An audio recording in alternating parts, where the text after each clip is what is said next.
Amélie Dubois avait consacré 5 années de sa vie à cette famille, prenant soin de la maison et de la petite Chloé, avec une affection que nul argent ne pouvait acheter.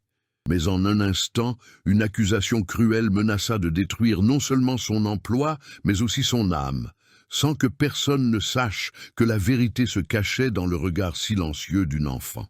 La scène éclata dans le salon luxueux. Élodie, la maîtresse de maison, tenait un écrin de velours vide, le visage transfiguré par la fureur. « Il a disparu, Marc. Le collier de diamants de ta mère, il s'est volatilisé. » Sa voix était un rasoir fendant l'air. Marc, son mari, regardait de la boîte au visage de son épouse, la confusion peinte sur ses traits. Amélie, qui finissait de remettre en place les coussins du canapé, se figea. Le regard d'Élodie se planta en elle, chargé d'un venin froid et calculé. « C'est elle, ça ne peut être qu'elle !» Les mots flottèrent dans l'air, lourds et terribles. Le cœur d'Amélie se décrocha. « Madame, que dites-vous ? Jamais je... » tenta-t-elle de dire, mais sa voix n'était qu'un fil tremblant. Derrière un fauteuil, la petite Chloé, 7 ans, observait tout, les yeux écarquillés de peur, serrant sa poupée avec force. Le silence dans la pièce était assourdissant, rompu seulement par la respiration haletante d'Élodie. Le regard de Marc vacilla, perdu entre la confiance en sa femme et l'incrédulité. Élodie, sentant l'hésitation, passa à l'attaque. Elle marcha vers Amélie, le mépris évident à chacun de ses pas. Inutile de faire cette tête d'innocente. Où l'avez-vous caché ? D'un geste brusque, elle arracha le sac à main simple d'Amélie posé sur une petite table. « Allez, ouvrez-le, ou vous préférez que la police s'en charge à son arrivée ?» Le monde d'Amélie rétrécit, le salon luxueux s'effaçant jusqu'à ce qu'il ne reste qu'un seul point focal. Les yeux de Chloé. Menacée et humiliée, son instinct ne fut pas de se défendre, mais de chercher la seule personne dans cette maison qui la voyait vraiment. Dans ce regard effrayé de la fillette, le présent se dissolut et les souvenirs la ramenèrent en arrière. Elle se souvint du jour de son embauche, assise dans ce même salon. Marc avait dit d'un ton sérieux « Pour nous, l'honnêteté est primordiale ». Et elle avait répondu avec toute la sincérité de son âme « C'est tout ce que j'ai à offrir, monsieur ». Et elle offrit. Elle offrit plus que son travail, elle offrit son cœur. Vinrent les images douces, comme un film muet et chaleureux, elle apprenant à Chloé à faire ses lacets, célébrant par un câlin serré.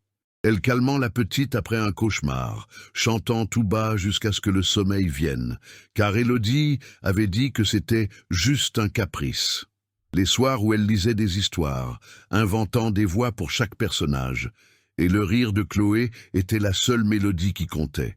Elles avaient un lien, un secret d'affection qu'Élodie observait de loin, avec des yeux qu'Amélie ne comprenait pas, jusqu'au jour où elle comprit. Chloé avait de la fièvre, pleurait, refusait sa mère et réclamait Amélie. Quand Élodie entra dans la chambre et vit la main de sa fille serrer fort celle de l'employé, son visage devint un masque de glace. D'une voix basse et tranchante, elle siffla « Vous êtes payé pour vous occuper d'elle, pas pour être sa mère ». Cette phrase résonna dans son esprit, la première pierre jetée contre elle. La voix d'Élodie, froide et pleine d'un ressentiment ancien, la ramena à la réalité brutale du salon.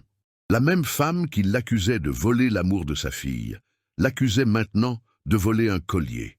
L'humiliation était la même. Seule la blessure était infiniment plus profonde. La voix d'Élodie était la seule chose réelle. Une encre de cruauté qui la tirait vers le fond d'un cauchemar.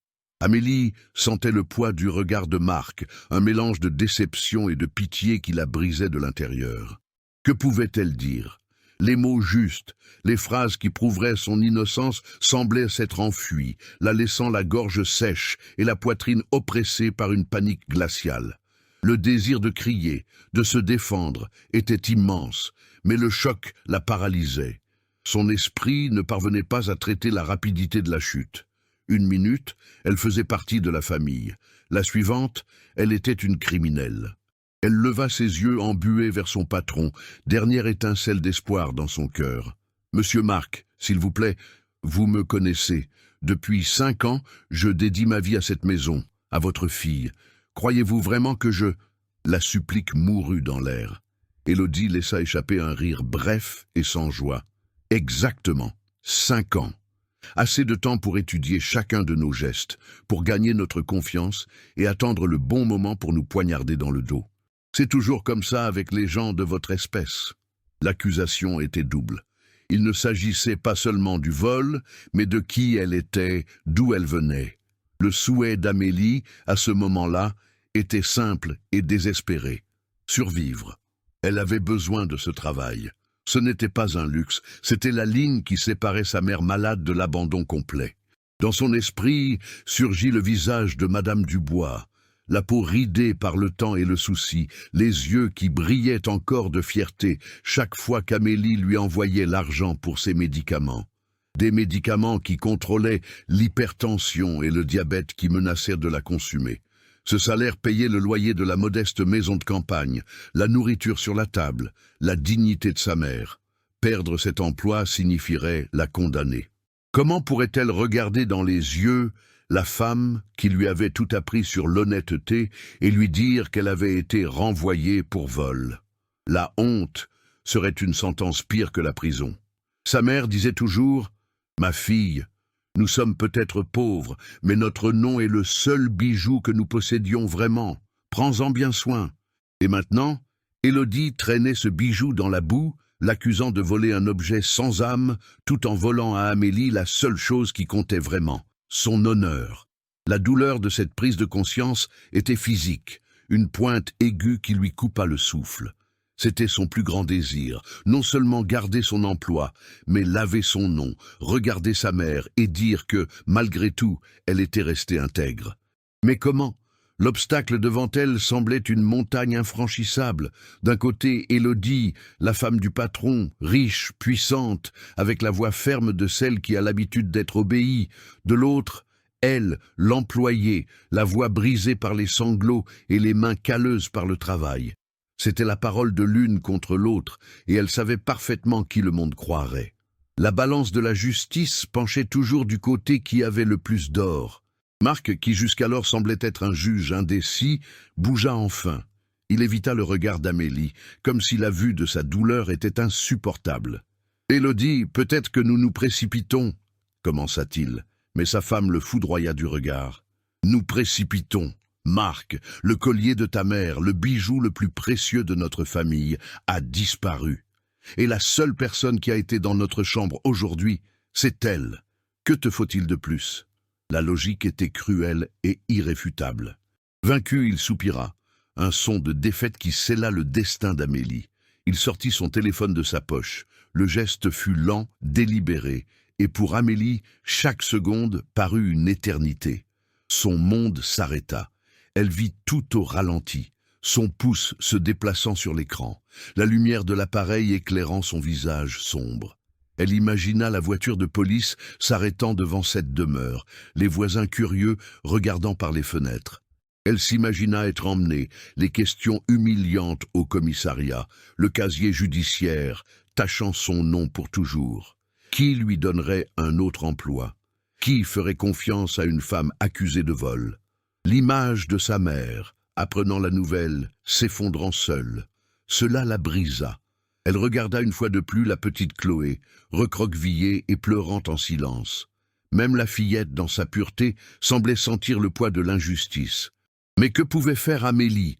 Elle était piégée, sa voix réduite au silence par l'impuissance, son avenir s'effondrant sous ses yeux. Le doigt de Marc planait au-dessus de l'écran du téléphone, à un clic de détruire le monde d'Amélie.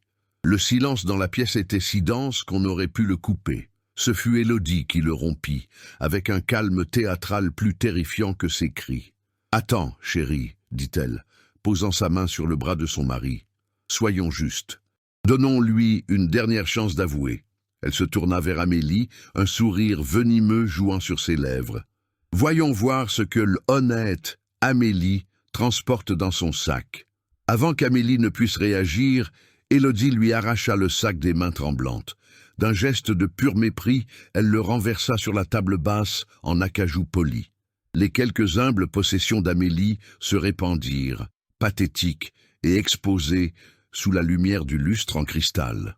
Il y avait un portefeuille usé, avec un unique billet de 20 € et une photo jaunie de sa mère. Un rouge à lèvres à moitié utilisé, les clés de chez elle, un titre de transport presque périmé et une image pieuse de saint François d'Assise, le papier déjà ramolli par le contact constant de ses doigts. Le contraste entre la pauvreté de ces objets et l'opulence du salon était un coup de poing à l'estomac. Et, bien sûr, il n'y avait aucun collier. Pendant une fraction de seconde, le cœur d'Amélie s'accrocha à un espoir fin comme un fil d'araignée. La preuve de son innocence était là, dans l'absence de l'objet. Mais l'espoir fut anéanti par le rire d'Élodie, un rire froid, calculé.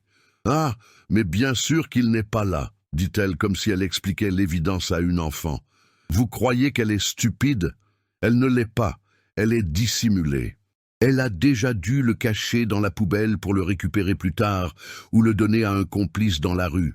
C'est comme ça que vous agissez, n'est-ce pas ?» Le « vous » fut dit avec une emphase qui englobait non seulement Amélie, mais tout un univers de personnes qu'Élodie considérait comme inférieures. Elle commença à arpenter la pièce, tel un prédateur acculant sa proie, et chaque mot était un coup de fouet. « Tu sais, Marc, je ne lui ai jamais fait confiance, depuis le premier jour. Avec cet air doux, ce visage de pauvre fille, c'est un masque pour cacher l'envie, la convoitise. Ce genre de personne entre dans nos maisons, mange notre nourriture, dort sous notre toit, et pendant qu'elle nous sourit, à l'intérieur, elle nous maudissent. Elle convoite tout ce que nous avons. » Elle s'arrêta et prit la photo de la mère d'Amélie sur la table. Même cette photo, quelle scène touchante, la fille dévouée qui travaille dur pour soutenir sa pauvre mère malade. Une histoire parfaite pour susciter la pitié, pour nous faire baisser la garde. Amélie sentit le sang lui monter à la tête. « Ne parlez pas de ma mère !»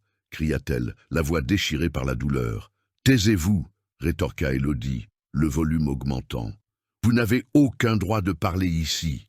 Vous avez perdu tous vos droits quand vous avez décidé de nous voler. » L'attaque devint plus personnelle, plus cruelle, déterrant le passé pour empoisonner le présent. « Je me souviens de chaque gentillesse que je t'ai faite.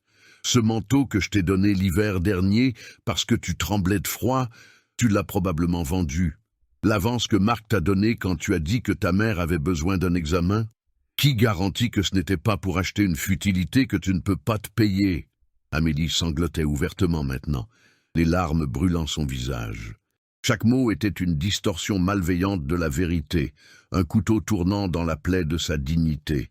Elle regardait Marc, implorant de ses yeux une once de bon sens, de mémoire, de justice. Mais son visage était fermé, un masque de déception et de fureur. La graine du doute qu'Élodie avait plantée avait germé pour devenir un arbre de certitude vénéneuse. Il s'approcha de la table, le regard balayant les affaires d'Amélie avec dégoût, comme si c'était des ordures.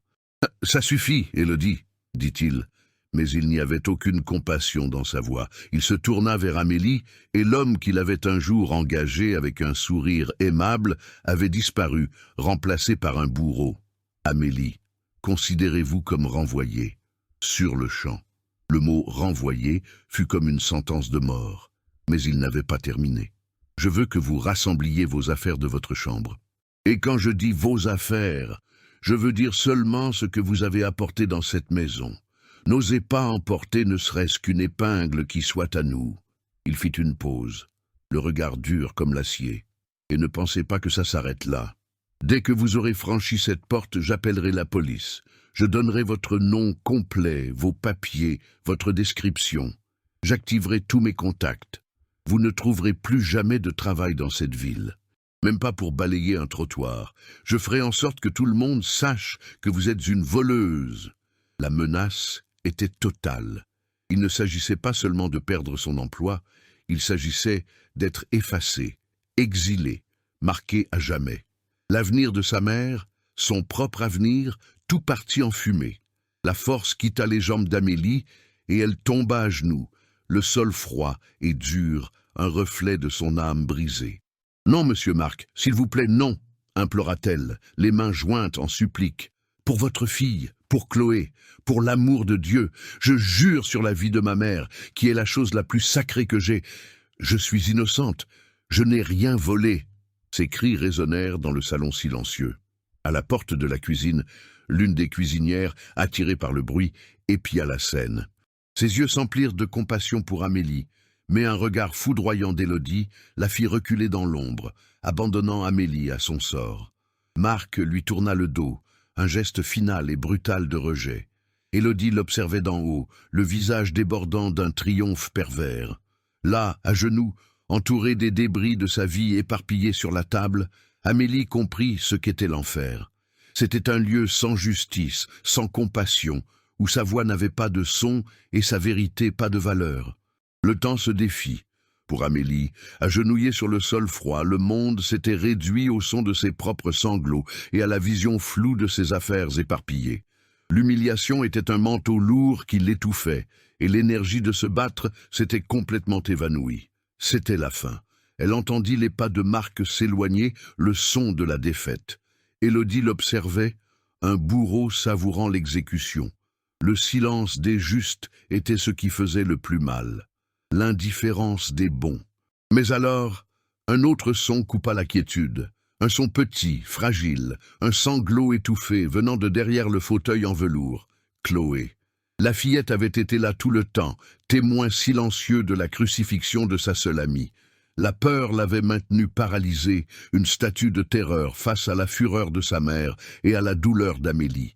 Elle vit le visage de Lily, comme elle appelait Amélie dans leurs moments de tendresse, se contracter en un masque d'agonie. Elle vit les larmes qu'elle avait si souvent essuyées de son propre visage sillonner maintenant les joues de la femme qui était son refuge. L'amour, dans ce petit cœur, livra une bataille féroce contre la peur. Et l'amour vainquit. D'un cri étranglé, elle bougea. Ses petites jambes tremblantes la propulsèrent en avant, traversant le tapis perçant qui semblait un océan. Elle ne courut pas vers son père, l'autorité. Elle courut vers l'injustement accusé, l'abandonné. Elle se jeta sur Amélie, ses bras fins enroulant son cou avec une force désespérée, son petit visage enfoui dans son épaule. « Non, papa, non !» Sa voix sortit étouffée par les pleurs. « Ne laisse pas Lily partir, s'il te plaît, ne la laisse pas partir !» Ce geste inattendu choqua tout le monde. Marc s'arrêta, se retournant lentement, le visage un tableau de confusion. Amélie, arrachée à sa torpeur, enveloppa la fillette dans une étreinte tremblante, la chaleur du petit corps, un baume sur son âme gelée. « Chloé !» murmura-t-elle, la voix brisée. La première à se remettre du choc fut Élodie. La fureur sur son visage fut remplacée par une irritation glaciale. L'intervention de l'enfant était une pierre dans sa chaussure, une variable agaçante dans son plan parfaitement exécuté. « Chloé, éloigne-toi d'elle tout de suite !» ordonna-t-elle, la voix dure comme l'acier. « Je t'ai déjà dit que c'est une voleuse. Les gens comme ça sont sales. Viens près de maman, viens !» Elle s'approcha, la main tendue pour arracher sa fille des bras d'Amélie. Mais Chloé s'agrippa plus fort, le « non » sortant comme un cri de défi. « Ce n'est pas une voleuse, elle n'est pas méchante, c'est toi qui es méchante !» cria la fillette, les mots trébuchant les uns sur les autres. L'insulte enfantine frappa Élodie comme une gifle. Le masque de contrôle tomba, révélant le pur venin en dessous. « Qu'est-ce que tu as dit, petite insolente ?»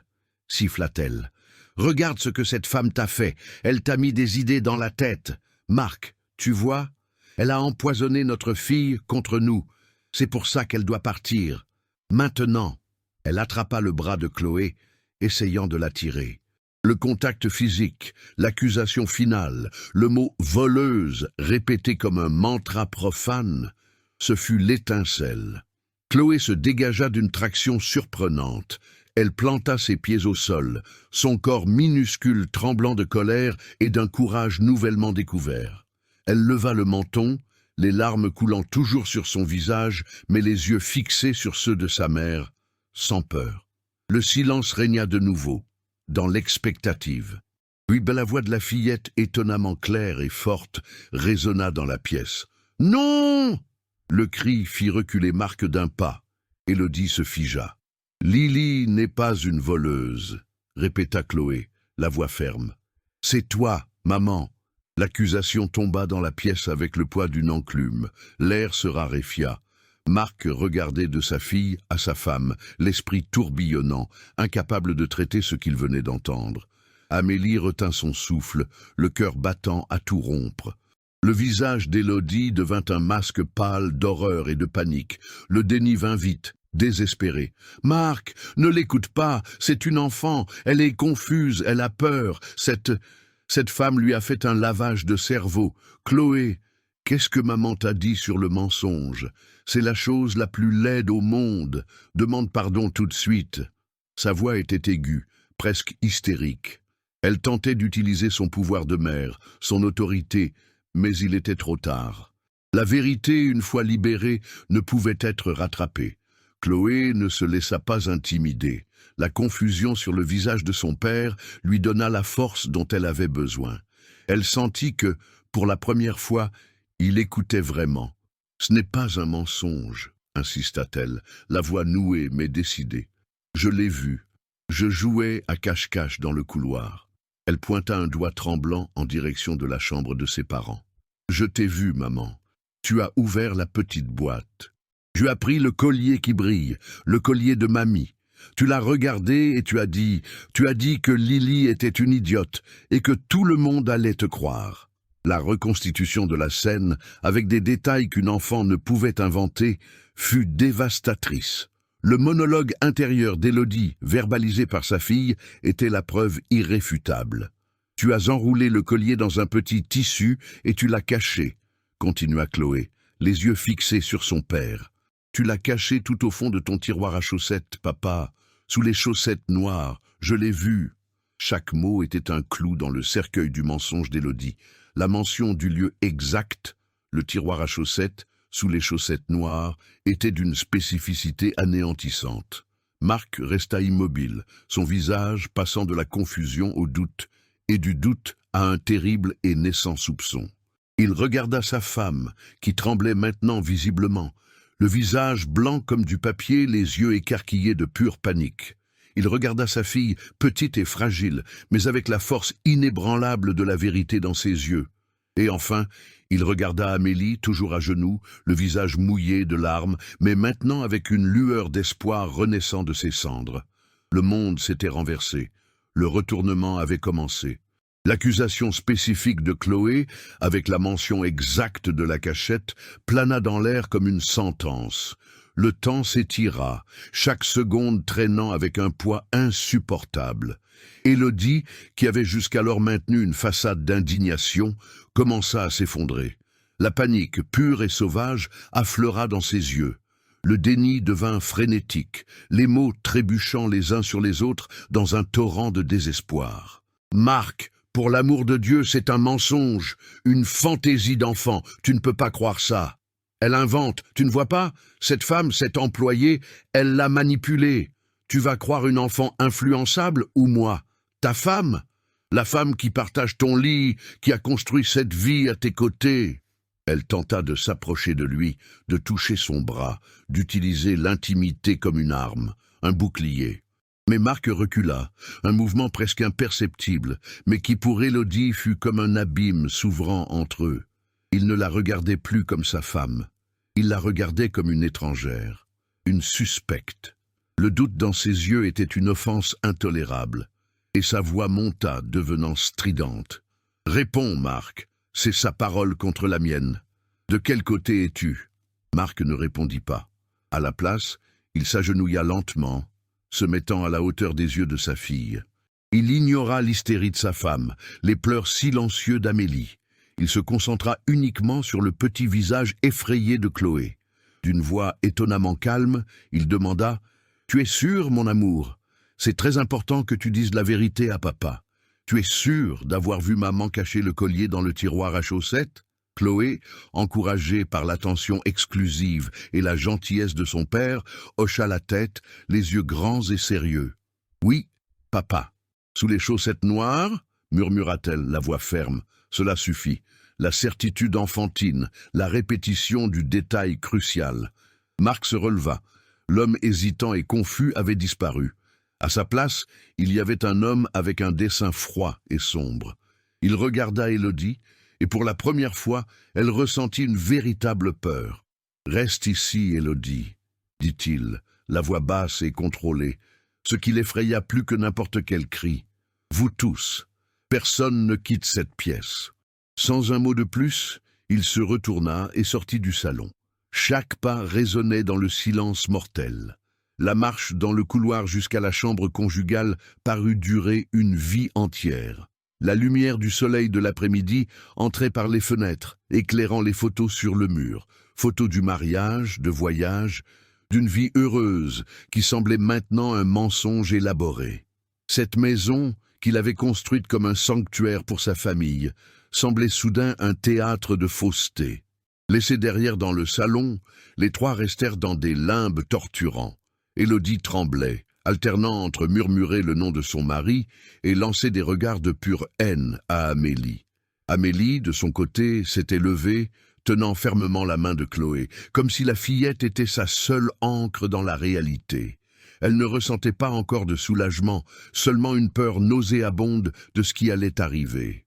Marc entra dans la chambre.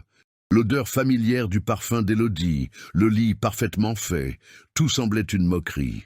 Il s'arrêta devant la commode en bois sombre, le cœur martelant contre ses côtes. C'était leur meuble, partagé. Il sentit une vague de répulsion. Il hésita un instant, la main planant sur la poignée du tiroir. Une partie de lui, une partie stupide et désespérée, priait pour que Chloé ait tort, priait pour une erreur, pour une confusion enfantine. Car si elle avait raison, tout ce en quoi il croyait se serait effondré. Finalement, il tira. Le tiroir glissa doucement. Là se trouvaient ses chaussettes méticuleusement organisées par Amélie, sombres et identiques. Il plongea la main, ses doigts s'enfonçant dans la laine douce. Le tissu n'offrait aucune résistance, rien. Son cœur se serra. Était-ce une erreur? Il était sur le point de se retirer quand ses doigts touchèrent quelque chose au fond du tiroir, dans le coin le plus éloigné. Quelque chose de petit, de dur et enveloppé de tissu. C'était un foulard en soie, un qu'il avait offert à Élodie. Il le sortit, le nœud était serré. Des doigts tremblants, il le défit. Et alors, comme une cascade de lumière liquide, le collier de diamants de sa mère glissa dans la paume de sa main. Les pierres brillèrent sous la lumière de la chambre, chaque facette reflétant la laideur de la trahison de sa femme. La vérité, elle était réelle, solide et froide dans sa main. Il referma les doigts autour, le métal glacé contre sa peau chaude. La douleur de la trahison fut vive, mais fut rapidement remplacée par une fureur glaciale. La fureur qu'Élodie ait profané la mémoire de sa mère. La fureur qu'elle ait tenté de détruire la vie d'une femme innocente, une femme qui s'occupait de sa fille avec plus d'amour qu'elle-même n'en avait jamais montré. La fureur d'avoir été si aveugle, si facilement manipulée. Il resta là une longue minute, le poids du collier dans sa main égal au poids de la vérité dans son âme. Puis, avec un calme effrayant, il se retourna et refit le chemin inverse. Il entra dans le salon. Le silence était si absolu qu'on pouvait entendre la respiration de chacun. Élodie le vit la première, et en voyant l'expression de son visage, son corps se ramollit, comme si sa colonne vertébrale s'était dissoute. Elle savait. Il ne dit pas un mot. Il traversa la pièce, passant devant sa femme comme si elle était invisible. Il s'arrêta devant Amélie. Elle et Chloé le regardèrent, les yeux écarquillés. Avec une délicatesse qui contrastait brutalement avec la tension dans la pièce, il tendit la main et, avec son pouce, essuya une larme du visage d'Amélie. Puis, il se pencha et l'aida à se relever, le geste une excuse silencieuse et profonde. La honte dans ses yeux était accablante. C'est alors seulement qu'il se tourna vers Élodie. Il ouvrit la main. Le collier de diamants reposait dans sa paume, un serpent de lumière aveuglante. « Explique », dit-il. Le mot fut prononcé sans inflexion, sans volume, mais portait le poids d'un monde de douleur et de fureur. « Explique ça, Élodie ». Le climax ne fut pas un cri, mais un murmure qui démolit le monde d'Élodie. Elle regarda le collier, le visage impassible de son mari, le regard terrifié de sa fille, et le visage enfin vengé de la femme qu'elle avait tenté de détruire. Il n'y avait nulle part où fuir, plus de mensonges à raconter. Elle était piégée par la vérité, exposée dans sa propre cruauté, et le silence qui suivit fut le son de sa chute. Le mot « explique » plana entre eux, final et non négociable. Le château de mensonges d'Élodie, construit avec arrogance et cruauté, s'effondra en un instant. Elle regarda le collier dans la main de Marc et pour la première fois, le torrent de mots l'abandonna. Le silence s'éternisa, rempli seulement par sa respiration haletante. Une dernière et pathétique tentative de déni surgit. « Ça ne prouve rien. Elle aurait pu le mettre là pour m'incriminer. » bégaya-t-elle, mais le mensonge sonna faible, ridicule même à ses propres oreilles. Marc ne daigna même pas répondre. Il se contenta de la fixer, son regard froid tranchant plus profondément que n'importe quelle accusation. Et sous le poids de ce regard, Élodie craqua. Les larmes qui vinrent n'étaient pas de remords, mais d'apitoiement sur elle-même. La confession sortit, amère et pleine de ressentiment, comme un poison qu'elle ne pouvait plus contenir. « Je n'allais pas le vendre, je ne suis pas une voleuse », cracha-t-elle, l'ironie lui échappant. « Juste, je n'en pouvais plus. » Elle regarda Amélie et Chloé, toujours main dans la main, et la haine sur son visage était laide et nue. Tous les jours, c'était « Lily, ci, Lily, ça ». Si elle tombait, elle courait dans tes bras. Si elle avait peur, elle appelait ton nom. Je suis devenue une étrangère dans ma propre maison pour ma propre fille.